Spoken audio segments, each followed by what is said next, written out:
अस्सलामुअलैकुम। इंशाल्लाह आज मैं तुम्हें याकूब अलैहिस्सलाम के शादी के बाद की ज़िंदगी के बारे में बताऊंगा। याकूब अलैहिस्सलाम हरने शहर ज़मीन पर पहुँचे और उन्होंने अपने मामा के बेटियों के साथ शादी की। उनकी पहली बेगम लीला 7 बेटों और 1 बेटियों की मां बनी, लेकिन उनकी दूसरी बेगम राहेल, जिनको पैगंबर बहुत चाहते थे, वह उदास थी क्योंकि उनका कोई बेटा नहीं था। उन्होंने बेटे के लिए अल्लाह की बहुत इबादत की और इबादत कबूल हो गई।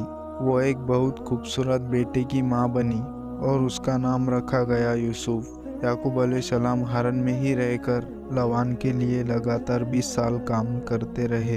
एक दिन पैगंबर ने अपने मामा से मुलाकात की और उनसे कहा कि वो अपने घर वालों से जाकर मिलना चाहते हैं। लवान ने कहा, मेरी सारी बरकत तुम्ही से है, कोई और ज़रूरत हो तो कहो। मुझे वो सारे चीज़ कब्रें और काले मेमने चाहिए जिनकी पैदाइश 23 साल होंगी। याकूब अलैहिस्सलाम ने कहा। लवान राजी हो गया और पैगंबर वहाँ से खुशी खुशी चले गए। लेकिन लवान अपने बेटों की अलीकाना हक का बंटवारा नहीं चाहता था, फिर चाहे वह याकूब ही क्यों ना हो जिन्होंने भेड़ों की देखभाल की। उन्होंने अपने बेटों से कहा कि वो भेड़ों के झुंड में से सारी चीत कबरी और काली भेड़ों को ले जाए। जब याकूब अलैहिस्सलाम काम के सिलसिले में घर से बाहर थे, तब लवान के बेटे आए और वह झुंड में से सारी चीत कबरी और काली भेड़ों को दूर ले गए। जब याकूब अलैहिस्सलाम शाम को लौटे तो उन्हें एहसास हो गया कि उनके साथ लवान ने एक शातिर चाल चली है। लेकिन लवान के शातिराना चाल के बाद कई काली भेड़ों को पैदाइश हुई। यह एक मुजाजा था। जब लवान ने यह देखा तो उसे हैरियत हुई और वह पैगंबर पर नाराज भी हुआ, क्योंकि उनसे वादा किया था कि वह सारे काले मेंढे याकूब अलैहिस्सलाम को देंगे। एक दिन अल्लाह सुभान अल्लाह पैगंबर को अपने मुल्क लौटने का हुक्म दिया। पैगंबर ने यह बात अपने गमी और बच्चों को बताई और हरन छोड़ने के लिए तैयार हो गए। उन्होंने वह सब कुछ अपने साथ ले लिया। वह उनका था, वह बेटे भी।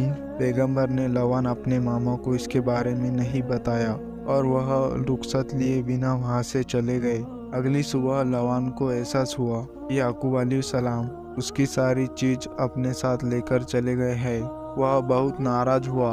उसने अपने लोगों को इकट्ठा किया और याकूब अलैहिस्सलाम का पीछा करने लगा।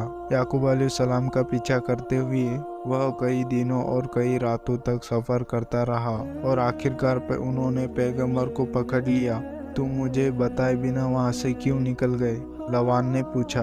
अगर तुम हमें यह बताते तुम जा रहे हो तो हम इस जश्न एक दावत देते और मैं अपने बेटियों को मोहब्बत से रुखसत कर पाता। पैगंबर ने लवान से बात की और यह फैसला किया गया कि अब उनकी राहें जुदा होंगी। वह गली एदनान के एक पहाड़ पर बैठे और उन्होंने एक मसौदा तैयार किया। यह तय हुआ कि आज से वह एक दूसरे के ज़मीन पर कदम नहीं रखेंगे। उन सभी ने साथ में खाना खाया और फिर एक दूसरे से रुखसत ली और अलग हो गए, अपने अपने मुल्क की तरफ लौट गए। पैगंबर और उनकी बीवी बच्चों को अपनी मुल्क की तरफ सफ़र करना शुरू कर दिया।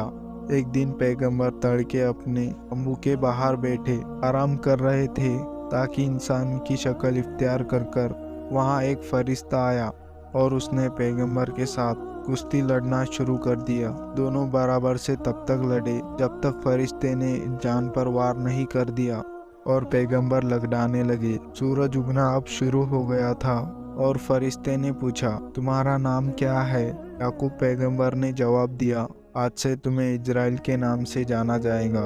फरिश्ते ने कहा और हवा में गायब हो गया। फिर याकूब अलैहिस्सलाम इजराइल के नाम से जाने लगे। अस्सलामु अलैकुम दोस्तों।